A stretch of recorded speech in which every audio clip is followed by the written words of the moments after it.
Hello, everyone. Welcome back. And today we're going to be talking about leadership. This is going to be part one of a two-part mini-series on the personality and personality styles of leaders. And in part one today, we're going to be discussing what creates a leader. How do leaders come to be? And then in part two, we're going to be discussing what types of leaders there are. What are the different types of leaders that you can see in workplaces, businesses, these sorts of things. So today we're going to be talking about 6 primary theories that have been discussed that will explain or attempt to explain how leaders come to be. Let's get into it. When I say the word leader, what imagery comes to mind right off the bat? It's most likely someone, a man or woman, standing on some sort of precipice, maybe in the front of a room. They're talking to a large group of people. They're guiding them on what they should be doing. They're telling them what they should do, commanding. They have a kind of presence that is notable. This is the general idea of the first major theory of leadership that we're going to be talking about today, which is known as the great man theory. And the great man theory proposes that leaders are essentially born almost as these great figures, as these people who are born to be leaders. They're just naturally good at all the things that they need to be good at. They have the characteristics naturally instilled into them. This is going to be the extreme of what we would call in psychology a nature argument versus a nurture argument. So essentially, this is heavily loaded on the idea that you cannot change your own circumstances, which is not something that I entirely believe. But there is some truth to the idea that we tend to find that some people are just natural born leaders, right? Like they have those characteristics grown in them from a very young age, or we're able to see those characteristics and we see them come out as they develop and grow older into adults.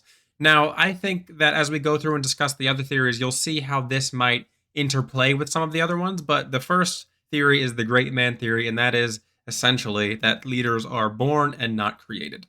Oppositional to the great man theory, we have the behavioral theory of leadership development. And this is kind of based off of Skinner's work, conditioning, these sorts of things. Now, this is almost entirely on the opposite side of the spectrum, whereas the great man theory was all about nature or being born as a leader. The behavioral theory is all about developing someone into a leader. Essentially, it proposes that one can learn leadership characteristics and qualities by observing and copying those characteristics from people who are already leaders. So essentially, leadership is a behavior that can be learned as opposed to something that is instilled into a person as a personality characteristic. Now, this is again where we're going to see some mix in the theories, because when you do mix these theories, you get the third branch, the third theory of leadership development, which is known as the trait theory. And the trait theory kind of focuses on the idea that certain personality characteristics, such as maybe conscientiousness, if we were to look at Big Five, or maybe even extroversion, these sorts of things, are likely to make someone a leader or more likely to allow them to naturally fall into leadership positions. So while each of the two prior theories focused on heavily one side of the nature versus nurture argument, the trait theory kind of sits in the middle a little bit, where it's like, okay, yes, there are going to be natural personality characteristics that are inborn in people that lead to natural born leaders or people who are going to want to be leaders. But you also can learn some of these things. You can learn some of the aspects of leadership. And if you have those personality characteristics, that journey is going to be easier. Now, of the 3 that we've discussed so far, this tends to be the one that I believe in the most, and that I think that there certainly are people who have natural leadership qualities right off of the bat. But I do think that people have to develop them. Just because you have, say, for example, high conscientiousness doesn't necessarily mean you're going to be a good leader. You also have to develop the skills of a leader to kind of utilize those personality traits that you have. The first 3 theories we discussed were talking about leaders themselves, their personalities, their traits, their characteristics, their behaviors, and how these lead to someone being a leader. You can think of these as input models, and that they're focused on you put in this sort of input, whether it be personality, characteristics, anything else like that, and you get the output of being a leader. Now, the next 3 theories that we're going to be discussing are what I like to call output theories, and that they're focused on okay, you have someone who is a leader. Now, what creates an effective leader? What makes a leader someone who is actually a leader as opposed to someone who just has the characteristics of being a leader? So, these next 3 theories are going to sound a bit like leadership styles, and there is going to be overlap between these and leadership styles, but they're not exactly the same because a leadership style is how someone prefers to lead, and these are instead going to be theories that discuss what creates an effective leader, what essentially makes someone a leader, as opposed to just having certain characteristics that make them leader like. The first major outcome theory that we're going to discuss is going to be known as the transactional or management theory. Now, this theory is going to be the one that you're going to see most employed in places like retail or other job and work settings that are hierarchical in nature or even bureaucratic in nature. The reason it's called the transactional management theory is because it's focused on a transaction between the person who is the leader and the person who is being led. So both parties get something they want and an outcome is produced. Say, for example, you're a manager and you need work done. You therefore have a transaction with the person you're leading. You're paying them, therefore, they do work for you. They get money. If they don't do the work, you're going to punish them, maybe fire them, these sort of things. Or if they do the work, you're going to pay them or maybe even give them a raise if they go above and beyond. So there's this very transactional nature between the leader and the person who's being led, and this needs to be upheld to ensure that an outcome is going to be achieved.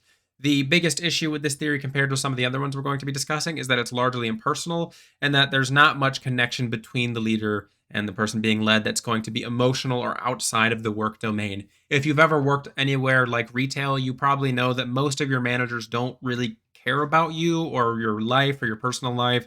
It's very hard to convince them that you need a day off, these sorts of things, because in return, you have to provide something transactional to them, especially if there's someone who naturally gravitates towards this outcome theory. So the major point here is that with this theory, you're going to be thinking mostly in terms of productivity and outcome as opposed to any sorts of individuals who are within the workspace environment.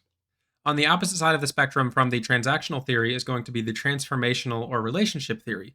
Now, while the transactional theory is focused on kind of price and cost in terms of how a leader interacts with their employees, the relationship theory is instead going to be focused on how a leader connects with their employees and how that can lead to an outcome that is desired. So essentially, the leader needs to focus on creating a positive relationship with the people that they're working with and getting people to come together to have a congruent sense of purpose, and they can all be happy. And therefore, when they're all connected, then they can work towards creating something or working towards some sort of productive outcome that they desire. So essentially, there's not going to be much of that cost and price aspect that you're going to find in the transactional theory. And there's going to be less about punishment and rewards and more so about fostering the people within your group so that they can do better or they can better mesh within the work environment or work group to get to that outcome that is desired. Now, both of these theories that we just discussed have their pros and cons. Essentially, the transactional theory, you kind of need that in certain environments, right? Like, you don't want to have the transformational relationship theory used too much in something like the military, for example, where you need that clear hierarchy of leadership and who says what and who is going to be commanding others. And you don't really want to focus too much on kind of the emotional connection between, a soldier and his sergeant. Whereas in other workplace environments, you do want to have that more emotional connection. You want there to be a positive work environment where everyone can feel like they're working towards something that they can all agree on as being important to them. And that synergy is then going to allow them to not only want to work towards that outcome, but also work together towards that outcome to maybe even achieve it faster or with better efficiency. The last leadership outcome theory that we're going to be discussing is a combination of the transactional and transformational theory. It's going to be known as the situational theory. Now, this theory is a bit of a get out of jail free card or jack of all trades in terms of leadership outcome theories. It's almost like a little bit lazy when you think about it, but it really just says that the effective leader is someone who's able to switch leadership styles and their focus of outcomes when needed in a given environment. And of course, someone who's able to adapt to any situation is going to be the more effective leader. But I don't think that this is something that is hugely realistic in practice when you look at leaders, because people who tend to be leaders, the reason we have leadership styles is because people tend to gravitate towards one style of leadership and one style of outcome that is going to be easy for them to work with in terms of their personality or who they are and the outcomes that they are thinking about when they are leading. So, say for example, you have someone who's a transformational leader and they're very good at like inspiring people, getting people to work together, these sorts of things.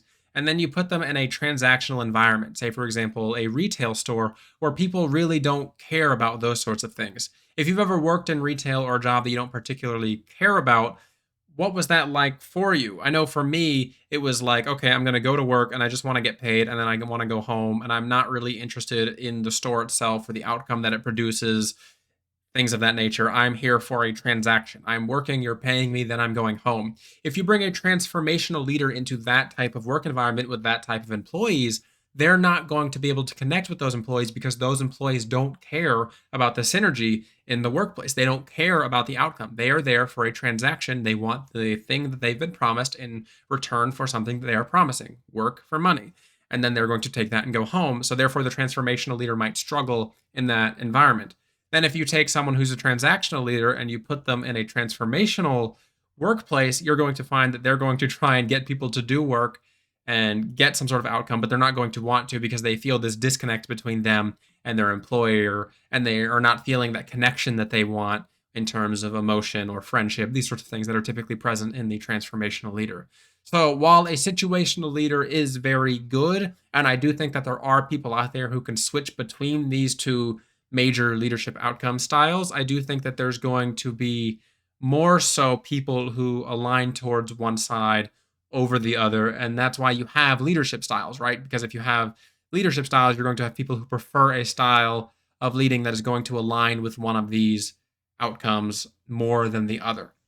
And we're going to be talking about those leadership styles in the next video. So make sure you stay tuned and check out next week's video, most likely next week's video on the leadership styles. Thanks for watching.